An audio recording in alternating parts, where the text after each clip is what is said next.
Hello my sunbeams, it's me, Icarus, and welcome to the 300 subscriber special. Today we're reading I'll Hold On to the Dream of This Beggar's Plea, an optimistic fantasy by buoyantsaturn on AO3. The rating is teen enough audiences and that no archive warnings apply. The summary is, she's scoffed. When my chaperone goes missing, I need to look for the prince first, and if that fails, I usually have luck searching in the darkest corners I can find. On to the fic.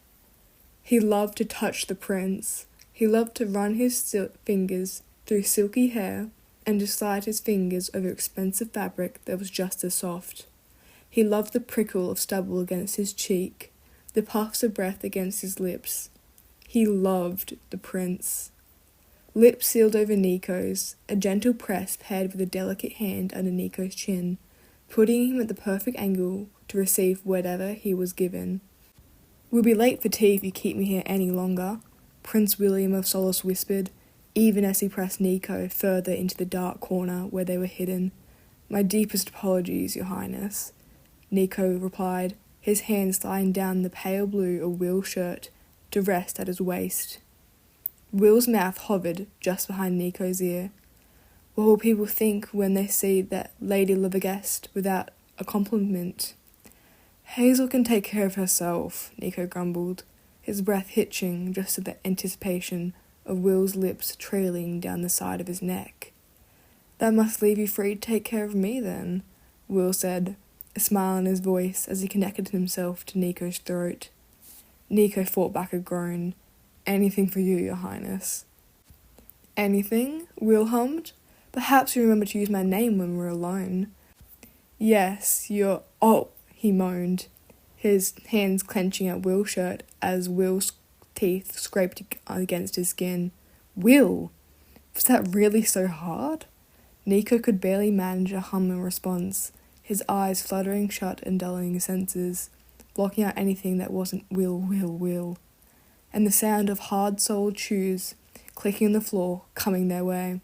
"Will," Nico said again, urgent as he shoved the prince back on his shoulders. From the look in his eyes, Will must have heard the same sound a second later, and they both scrambled to make themselves presentable, smoothing wrinkles from their clothes and straightening their hair.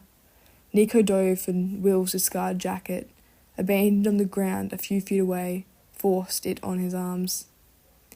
"Thank you again," Will said, overly loud and especially princely, for helping me to remove my jacket because of the bug. Nico took in a deep breath, thankful he was still standing behind Will, so as to hide the roll of his eyes. "Of course, Your Highness. The one downside to throwing garden parties is the increased risk of bees where one might not want them." Will glanced over his shoulder and grinned in the way Nico knew was his appreciation for improving upon his lie. Nico allowed himself a second to smile back before he put an appropriate amount of distance between them, just as a figure poked their head around the corner. "I should have known!"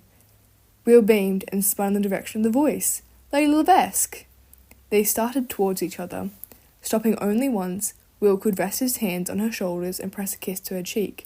"It's wonderful to see you again." Hazel smiled as she nodded her head politely. "You as well, Your Highness, though I had expected we would meet again over tea." She was already dressed for the event, having changed out of her travel clothes, while Nico ran off to find Will. "How do you know where to find us?" Nico asked. She scoffed.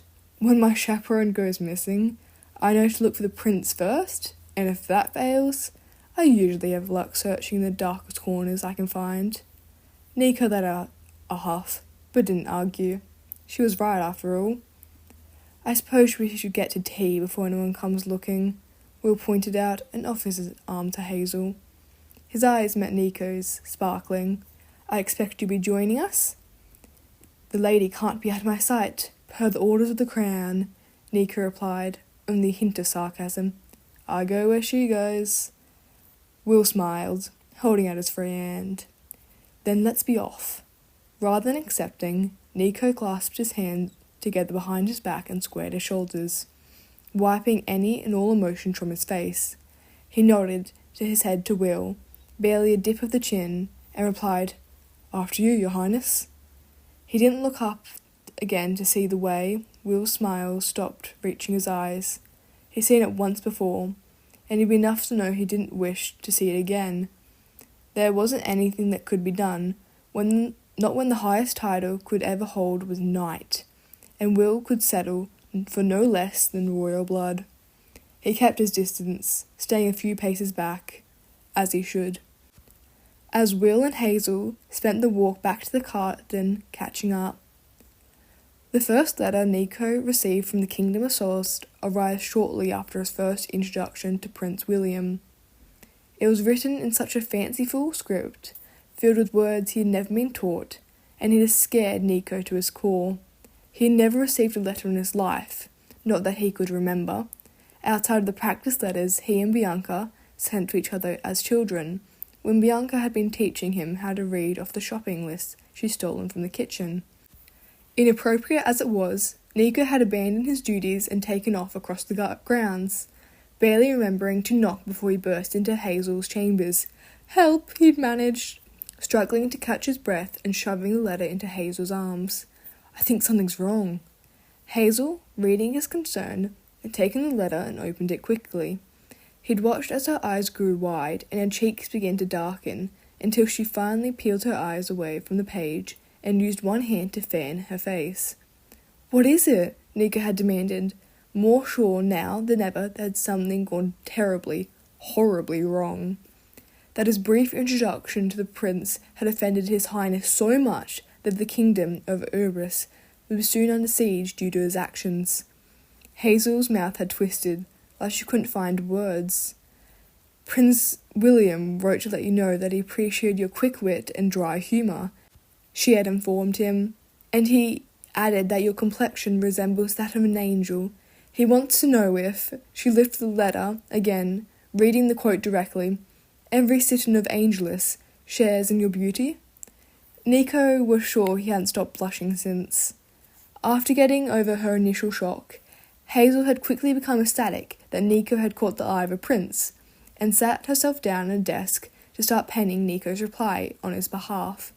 He tried to stop her, but was easily persuaded against doing so once he was reminded that she had the better penmanship and a larger vocabulary.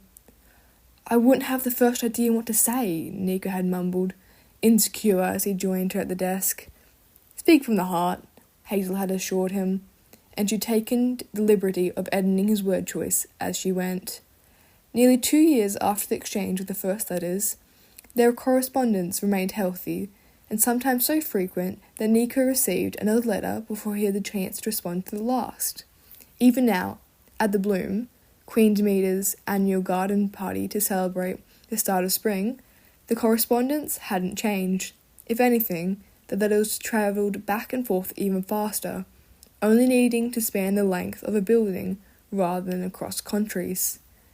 Nico answered the door to his and Hazel's chambers at the sound of a knock, and accepted the letter handed him by one of the Queen's couriers. It was addressed to Hazel, but he could recognise the golden wax by touch alone. Still, he brought the envelope to where his cousin was lounging on a couch, a book in her hands. "This came for you," he said, rudely holding it over the pages, forcing her to acknowledge him. With a sigh, she set her book in her lap and accepted the letter, ripping the envelope open. The letter inside was folded, and Nico recognised his own name in elegant script, written on the outside. Hazel handed it to him, already reaching for her book again. Nico felt his chest warm as he held the expensive paper in his hands, his eyes tracing over the letter that started with "My beloved" and ended with "Yours always, Will." Everything between, however. He thrust the letter back into Hazel's hands before she could get back to reading, and dropped down beside her on the couch. "Honestly, Nico, it's been 2 years," she complained lightheartedly, but she accepted the letter nonetheless. "My beloved, even though only hours have passed since our last meeting, my heart aches to know where you are so close and yet so out of reach. I've never been more anticipated a day in my life than I long for tomorrow. When I might see you again, please accept this invitation for the Lady Levesque and yourself to join me for breakfast in the morning. If my eyes do not feast upon you soon, I fear they may starve, and I waste away to nothing without you. Yours always, Will. I swear he grows more dramatic with every breath, Hazel commented as she refolded the letter and handed it back to him. She knew that he kept every letter that Will had ever sent him, tucked away in the bottom of his trunk in the knight's quarters. It was not the information that Nico had offered up freely, but something she had happened to dig up, rather literally. Drama is no reason to decline a breakfast invitation, Nico replied, his leg beginning to bounce with nerves. He, too, felt like he might not survive the night knowing that Will was just out of reach. You will accept it, right? Hazel, please. Hazel took a breath. I will, for tomorrow, she answered, and shifted on the couch to face him. However, I cannot arrange my entire schedule for this week around your whims, Nico. The Bloom is where I should find someone of my own, and if this rumour that I'm being courted by a prince is still circulating, then I'll never find a love match. To be courted by a prince make you even more desirable to every bachelor by the Bloom, Nico pointed out. After breakfast, I'm sure you've received plenty of invitations from potential suitors, just because they've seen you with Will. Hazel's attention dropped back to her book. I suspect Will should be searching for a match of his own as well. Nico's stomach turned. He knew it was true. There was no point in denying it. More engagement came out of the Bloom every year than any other event, and the prince had already been a bachelor for far too long. Whether he wanted to or not, Will would have to find someone to marry soon. Nico had never allowed himself to dwell on that thought for too long. I suppose so, he replied, and quickly stood from the couch. I'll leave you to... Nico. Hazel jumped up after him, a hand wrapping around his elbow before he could get far. I didn't say these things just to hurt you. I want you to be prepared. I know how deeply you feel for him. I don't want to see the relationship tear you apart. Nico bit the inside of his cheek. You can say it, he told her, and tried for a smile. It was stupid of me to fall in love with the prince. Oh, Nico. She wrapped his arms around his waist, tucking her head under his chin. He buried his face in the curls she let run wild. Love makes a fool of us all. Nico snorted. If we're all fools, then it must be the royal jesters. Hazel giggled. No, I believe that would be Will. The prince's rooms were finer than any other place at the Bloom. Not that they'd be invited inside when breakfast was already set up for them on the balcony that overlooked the gardens. Will greeted Hazel with a kiss on the back of her hand before pulling her chair at the table.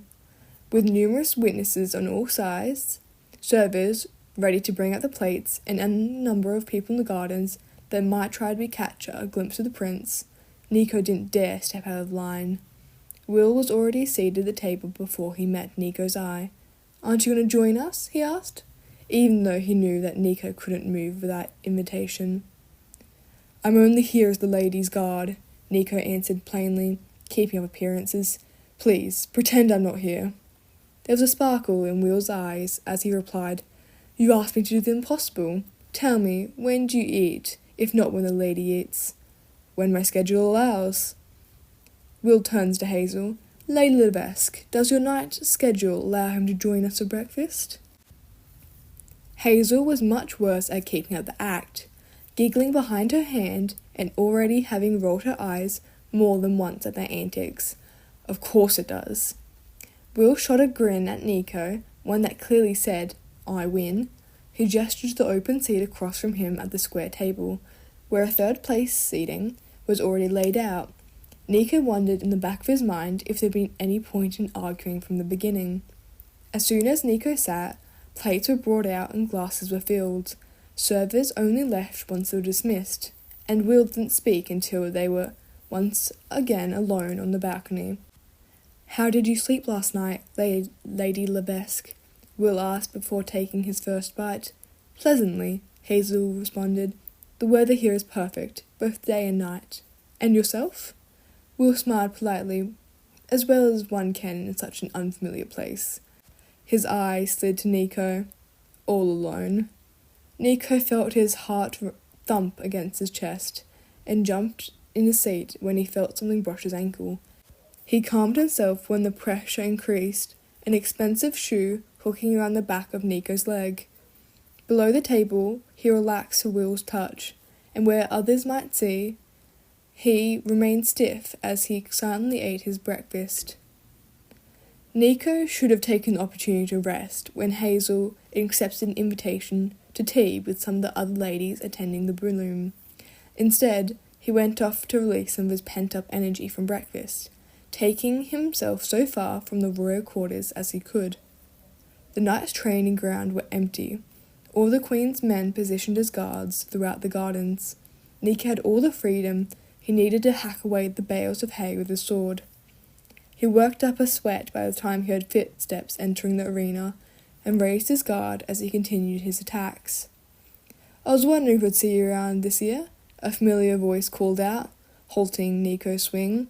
He turned round to see Jason, Duke of Olympians, though he preferred his title as head of the King's Knights, approaching with a smile on his face. "I thought your wealthy suitor might have finally stolen you away."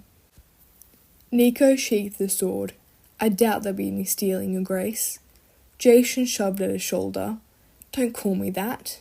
And I don't think so little of yourself. I've never heard of someone being so courted for nearly 2 years. It must be a good sign." Nico kicked his toe into the dirt. "Or he's enjoying playing with me like a toy." Jason's eyes lit up. "Oh, he? Finally a scrap of information. Maybe I'll even learn his name in 5 years' time." Nico felt himself flush and crossed his arms across his chest. He doubted Will would even remember his name after so long. "Yes, congratulations, I'm being courted by a man. That should narrow it down to about half the world's population." "And he's wealthy," Jason added, and Nico cursed his part self for ever mentioning that he received a courting gift the last time he met Jason. "And he makes you feel weak in the knees." Nico set a hand on his sword. "I'll weaken your knees," he threatened. Jason grinned, holding his hands up in surrender. "Hey now, how'd that make your suitor feel to hear you flirting with me?" Nico pulled his sword. "All right," Jason replied, unsheathing his own, "but only because I know you can't beat me." Nico laid back on the dirt, staring at the blue sky that reminded him of Will's eyes, exhausted after rounds and rounds of sparring that always ended in a tie. Jason flopped down beside him a moment later, his breathing just as heavy and the clothes clinging to him with sweat. "So," he said, "if your suitor won't ask your hand, I think you should ask for his, if you feel so strongly about him." Nico tried to melt into the ground. When that didn't work, he replied, "I don't believe his father will allow it. If there's an issue with his son being with the man, then I think he better man up and propose." Nico's head rolled toward Jason, the look on his face enough to have Jason faltering. He said, "Oh, he doesn't approve of it. Is it personal?" Nico looked back up to the sky. "I don't believe he knows about me at all." Jason exhaled, like her breath had been punching out of him. "Oh, Nico." "I don't want to talk about this," Nico said, and pushed himself up. "Maybe I can help," Jason offered, jumping onto his feet as Nico started to walk away. "There's authority in my name. Maybe his father will see reason if I talk to him." Nico whipped around to face him. "I don't want help. It's going to end, likely sooner than later, and I want to move on. It's easier when the most I hear from him is a letter every few weeks, and now he's here? At the Bloom?" Jason cut in. Nico's heart jumped into his throat. If he didn't watch himself, Jason would find out within minutes, and soon the entire country would know about Nico's secret suitor. "I have to leave," he insisted, an argument about cleaning up and changing for the evening's events at the tip of his tongue in case he was pressed. But Jason let him go without argument. It didn't make him feel any better about running off. Nico kept his distance from Will as long as he could, afraid that Will would be able to read his hurt feelings on his face, which would only cause even more pain for both of them. Instead, Nico kept his head down when everyone gathered for dinner, and stayed on the outskirts of the garden until Hazel was ready to be escorted back to their rooms. She listened as Hazel spoke of Lord Frank of Mars, whom she'd been introduced to after tea, and whom had invited her to join him for dinner that evening. When a letter addressed to Hazel came late that night, Nico brought it to her with numb hands, terrified that the letter inside would actually be addressed to him. He breathed a sigh of relief when she proudly announced, "It's for me," and took it off to her room to read in private.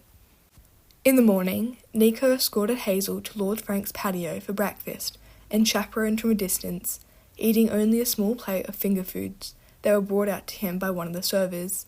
It made him feel lighter to see Hazel enjoying herself, rather than putting on a front just to allow Nico a few moments with Will. Not that she didn't like the prince, but she certainly had more fondness for this lord. He led Hazel through the day's scheduled events, feeling happy. There was no weight pressing down on his shoulders, no guilt of abandoning his duties for brief rendezvouses that would lead him nowhere. He loved Will, and he knew that was a part of him that always would. But being without him, it wasn't the end of the world. That afternoon brought the annual archery competition, where Hazel insisted on a front row seat, dragging Nico into the seat beside her. She jumped up from her chair and waved a hand when Lord Frank joined the line of competitors. Nico could see his blinding smile from across the field, and he quickly jogged towards them. "I wanted to wish you luck in this afternoon's contest," Hazel told him, and held out a silk handkerchief. "I hope this will bring you favour." Lord Frank smiled and kissed the back of her hand as he accepted the gift. "Thank you, my lady. I hope you'll join me for dinner again this evening, regardless of today's results." "Of course," Hazel answered, then leaned closer to a whisper, "but I'll know you'll win." Nico tried to keep his expression neutral as Lord Frank ran off and Hazel reclaimed her seat, but something must have shown in his face from the way Hazel smacked his arm. "Now you know how I felt for 2 years." Nico rolled his eyes. "I'm happy for you," he said, his words sincere even if his tone didn't quite convey his intention. He sat back down and watched the competition, happy for an excuse to turn his brain off for a few moments, though dropping his guard meant that he nearly jumped out of his skin when he felt a tap on his shoulder. A folded slip of paper was pressed in his hand by one of the Queen's couriers, who disappeared a second later. Nico frowned down at his own name written on the outside of a folded scrap, and flipped it open to find only 2 words. "Meet me," Hazel read over his shoulder, though that Nico had managed well enough on his own. "That's very unlike him," she commented. "It is," Nico replied. "Do you think is something wrong?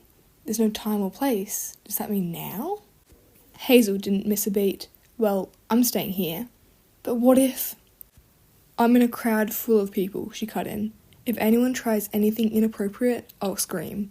Her eyes went dreamy, drifting off towards the line of competitors. "And Frank will come to my rescue, and he'll insist on being wed before the end of the bloom." "You're getting ahead of yourself," Nico told her. "I'll return as fast as I can. Please make sure someone is able to chaperone if I can't make it back by the end of the contest." Hazel waved him off. "I wouldn't do anything that would cause you to lose your job." He supposed that it was as good as he was going to get, so Nico took off. He wasn't sure where to look first. Would Will try to sneak him into his quarters with the other guests occupied by the competition? Should he search the darkest corners first, starting out from the furthest edges of the property and moving inward? Nico made it to the open centre of the garden, hedges and flowers towering on every side before he found Will, pacing between flower beds and chewing on his thumbnail. Nico had been right. Something was wrong. As soon as Will saw him, he reached out for Nico's hand, pulling him off somewhere secluded, despite the fact that the gardens were abandoned in favour of the archery range. Will led him into the hedge maze, only around the first few turns to keep them from getting lost, and to ensure they wouldn't be overheard. "What is it, Your Highness?" Nico asked, trying for a smile to lighten the mood. He grabbed into the front of Will's jacket. "You couldn't wait to sweep me away with another letter this evening? Or is it a sonnet this time? Perhaps it's a song, since you asked me to meet." "I'm engaged," Will cut in, his voice hard as though trying to keep it from wavering. The expression was harsh, possibly angry, though probably just that he was trying not to cry. Nico's hand tightened on Will's coat, not yet willing to give him up, despite how hard he tried. "What?" Will started, voice trembling. He stopped, cleared his throat, and tried again. "We can't see each other anymore. My father has decided that a marriage to Duke Paleo of Montis would strengthen our political ties with Queen Hebe. He informed me over breakfast this morning that a wedding will take place at the end of the month." Nico shook his head. No. Nico, it's not up to... "Did you tell your father about me?" Nico asked. Will shook his head. "I couldn't." Nico tugged on his jacket. "You could have." "I couldn't," Will insisted, sounding defeated. "He didn't give me the chance." "If you loved me," Will shouted, shoving Will away with all his might, causing the prince to stumble backwards, "you would have told him that you can't marry someone else." Will charged forward as soon as he regained his footing. "You don't get to decide whether or not I love you," he replied, fury in his eyes. Nico tried to shove him again, but Will grabbed his wrists. "How can you love me if so easily marry someone else?" "It's not up to me," Will cried out.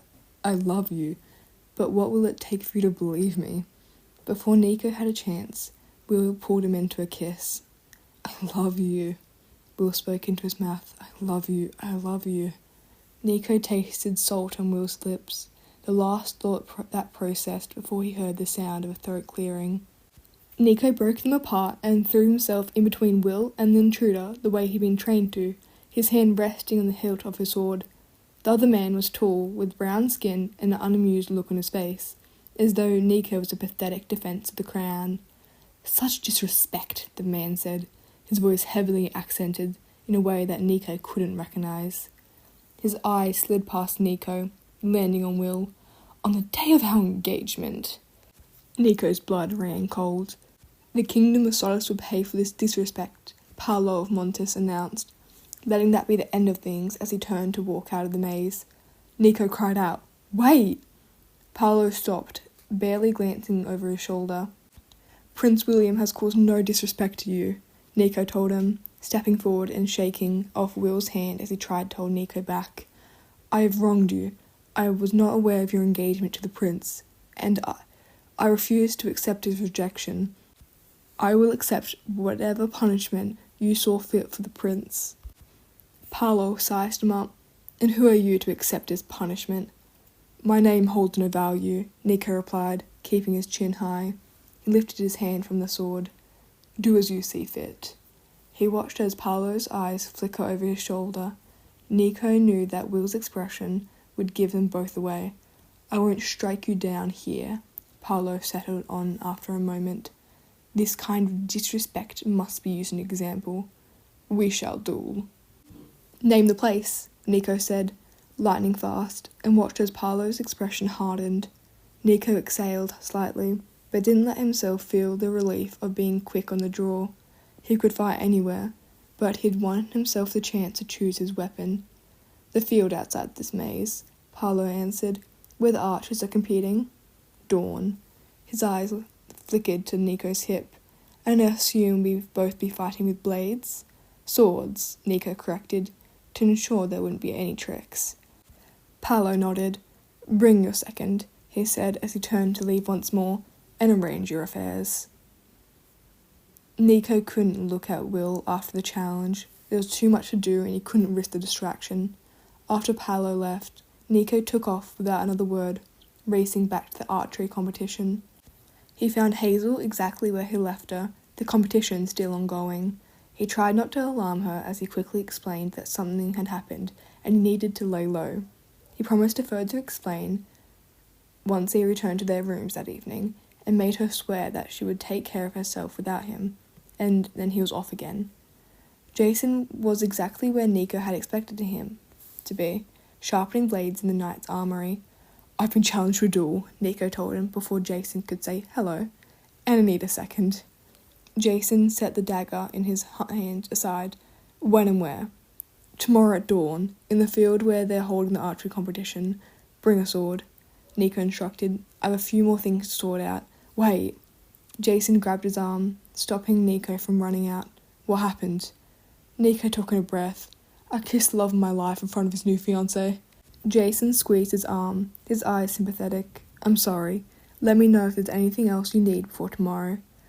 Thank you, Nico said with a nod, and ran off once more back to his and Hazel's rooms. He had to pack his things, not wanting to leave a mess for Hazel, after the fact if things took a wrong turn. He was tempted to grab it all and run, just to know, without a doubt, he would make it out alive. But he couldn't. The things it would do to Hazel's reputation that her knight abandoned her were what Will would have to go through if Nico wasn't around to take the fall. It wasn't worth a life on the run to him. Nico packed his things and let himself a rest to ensure he'd be ready to fight come morning. He was the first to arrive on the field, long before the sun was due to rise. Nico sat in the grass, feeling the dew soaking into his pants and letting the dirt under his hands ground him. He knew he should have eaten before he left, or at least brought himself something to keep his energy up, but his stomach was so twisted that he thought anything he ate would come right back up.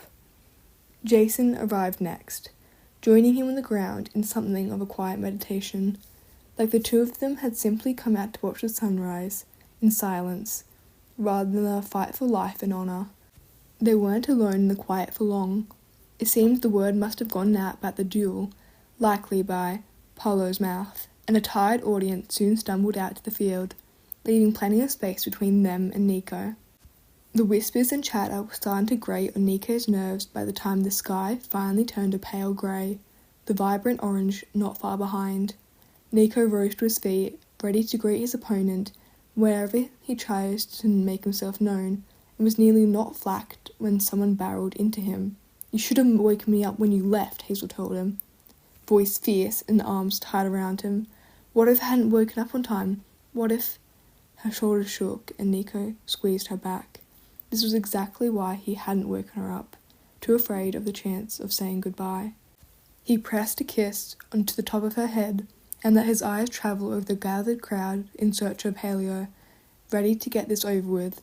Instead, his eyes landed on a figure wearing a hood, though his cloak couldn't perfectly hide his golden curls. Everything will be all right, Nico whispered to Hazel, and started to pull away. He set his hands on his shoulders and met her eyes. Keep in touch with Will in my steed. Please, Hazel. She shoved at his chest. You're not going to die. Please, he said again, needing to hear her say it. Fine, Hazel snapped and turned to march away, finding Will in his pool of disguise and standing by his side. Nico's eyes didn't stray from them until Jason spoke up. He's here. Nico turned. Paolo marched up with a full guard, dressed in expensive clothes and not even carrying his own sword, as if he were a prince, rather than just some duke. Brave of you to show your face and take this beating, Paolo told him. Would you like to tell our guests what has brought them out of bed so early this morning, or shall I? Nico had stayed silent, not willing to waste whatever breath he had left on this man. Paolo looked to the crowd, shedding his cloak and handing it off to one of his guards. We stand before you this morning because this man, he pointed a sharp finger in Nico's direction, has shown the greatest disrespect to myself, to my people, and to my queen and country. My marriage to Prince William of Solus was arranged at this time yesterday, and before it could be formally announced, this man, born to no title and without any name or remark, made advances on my fiancée without his consent. Jason's hand wrapped around Nico's arm, meeting his eye for confirmation. It was all out in the open now. There was no point in denying the wealthy suitor he'd fallen in love with. Jason, for his part, managed not to react outside of the slight widening of his eyes. To protect the honour of my country and of the kingdom of Solus, Paolo continued, now turned to face Nico, I challenge you to a duel. You'll find punishment worthy of your crime. Nico unsheathed his sword, then passed Jason the scarab. It only served to slow him down in the long run. I accept your challenge, he said, calm and low, for Paolo and no one else to hear. Paolo was handed a sword by one of his guard, and then they were off. Nico had years of training with the sword, nearly 2 decades, since he started carrying a weapon shortly after he learned to wander the streets on his own. He was the best knight in Angelos, which had earned him a place in the king's royal guard in the city of Cerberus. He wouldn't be allowed to serve as Hazel's escort and chaperone if he wasn't the best. He would never have caught Will's eye if he wasn't the best. He'd be told over and over again that he was the best of the best, and only ever found his match in Jason. Pelea, though, was also quite good. He didn't seem happy about having to fight with blades. He'd likely been hoping to duel with pistols so that he could drop Nico with one quick shot, but he held his own well enough. Nico knew that if he'd been wearing armour of his plain pants and shirt, he would have been slowed down just enough that a few of Pelea's hits would have definitely been deadly, chainmail or not.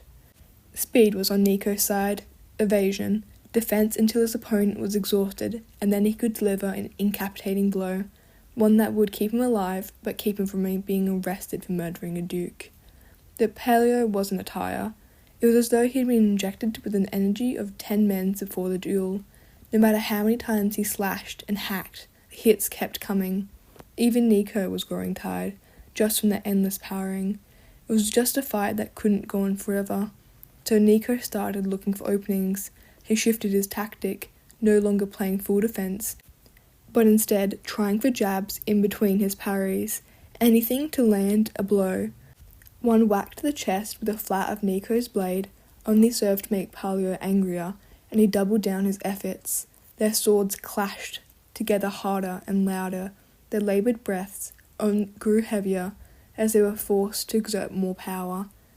Pelea came down for an overhead strike, and Nico blocked with his own sword raised overhead, both hands on the hilt, to fight back against Pelea's greater size. He studied for openings in the few brief seconds of struggle. He could launch Pelea back after this hit. As long as he used enough force, it could loosen Pelea's grip on his blade, or potentially send him falling flat on his back. Either could lead to a quick disarming, and Nico could be free from something sharp crossed his stomach, and Nico's entire body turned as cold as ice. His sword dropped out of his hands, and Pelea placed a well-aimed kick on Nico's chest, sending him back into the grass. Nico clutched at his stomach as the sickly, stinging pain as he tried to grip the tatters of his shirt to press over the wound. Pelea stepped over him, raising up his sword with the point aiming straight down at Nico's chest. It didn't feel real. Nico couldn't look away. "Stop!" a voice cried out, and then Pelea was gone, replaced by the yellow-orange sunrise overhead and a thump that sounded somewhere off to the side. "I won't let you do this," the same voice exclaimed, sounding almost like Will but more terrified than he ever sounded before. "I love him." "There's a knife!" another voice cried out. Jason, maybe, but the sounds of it were muffled. "He brought out an unauthorized weapon." A shadow passed over Nico, though at first he thought it might have been an unusually long blink. Then his eyes came back into focus, and he recognised Hazel leaning over him, a golden crown of the sunrise behind her head. "You're going to be fine, Nico," she told him, sounding far away and underwater. "Nico? Nico!" "What's happening?" Will appeared beside her, blurry and almost bending in with the light. "He's losing too much blood. You have to apply pressure to the wound to stop the bleeding. Nico, everything will be alright," he said.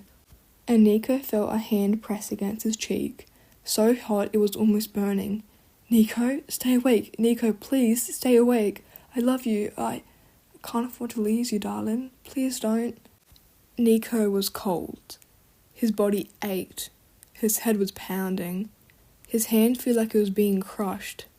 "Ow," he wheezed, and his hand was squeezed tighter. His eyes opened slowly, just the pair of lips pressed over his own, stopping him from asking, "Where am I?" or "What happened?" "You're okay," a familiar voice whispered, a hand stroking through his hair, and then Will leaned back far enough that Nico's eyes could bring him into focus. He looked terrible, the worst Nico had ever seen him, and yet still so handsome. There were dark circles under his eyes, and his skin was pale, like he hadn't seen the sun in weeks. His hair was tangled and frizzy, like he had gone unwashed for too long, and had a hand run through it a few too many times. Everything's gonna be okay from now on, darling, Will told him, a thumb brushing across his cheek. I'll be here to take care of you for now. You had me so scared, Nico. You don't scare people you love. Sorry, Nico muttered. Will shushed him gently. You got nothing to be sorry for. You only trying to take care of me, and now I'm going to return the favour. What happened? Nico asked. You don't need to worry about that right now, Will told him. But Nico narrowed his eyes in what hoped was a glare. Paolo brought a knife, concealed in his clothing. He must have thought the duel wasn't going to end in his favour, and slashed your stomach with the knife when he thought no one would notice. Will set a hand lightly over Nico's stomach. The skin was still tender. He must not have been out for long. Your friend Jason found the knife, and I pushed Palio off you while Hazel started tending to your wound. I've had him arrested for attempted murder. Nico hummed, feeling tiredness washing over him again. What about your marriage? I spoke to my father while the doctors were stitching you up, Will answered. He has approved of a new match for me, as long as both parties are amiable. He pressed a kiss to Nico's forehead. But we can discuss that once you're feeling better. I believe you should let yourself rest for now, and worry about yourself for a change. As much as Nico's eyes were fighting to close, Nico didn't let himself fall back to sleep. Hazel, he managed, and felt another squeeze on his hand. I'll send for her, Will promised. She'll be here when you wake up. Nico shook his head. Now. Will's hand slipped from his, and Nico tracked the sound of his footsteps across the room and through a doorway. He nearly dozed off by the time he heard the sound of quicker steps returning to his room, though he was jostled awake when Hazel draped herself over his form in the bed. You terrified all of us, she exclaimed, leaning back to press a kiss to his head. You can never do that again.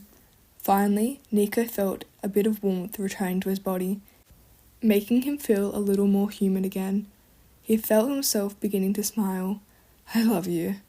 Hazel brushed a hair out from his face with a sigh. I love you too, dear brother. Nico let out a contented sigh. You're like a sister to me too, he told her, and raised a tired arm to reach for a hand. Would you come to my wedding? The same hand as before found its way into Nico's free one. He blinked his eyes open to find Will on the opposite side of the bed from Hazel.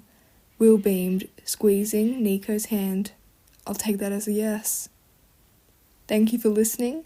Make sure you check out the original author on AO3, which was buoyantsaturn. So make sure you give them the kudos that they deserve. You better go do it. Thank you all so much for getting me to this milestone I never in a million years thought would get there, and I'm glad to see you enjoying the content. Comment what you'd like to see next, and I'll see you next time.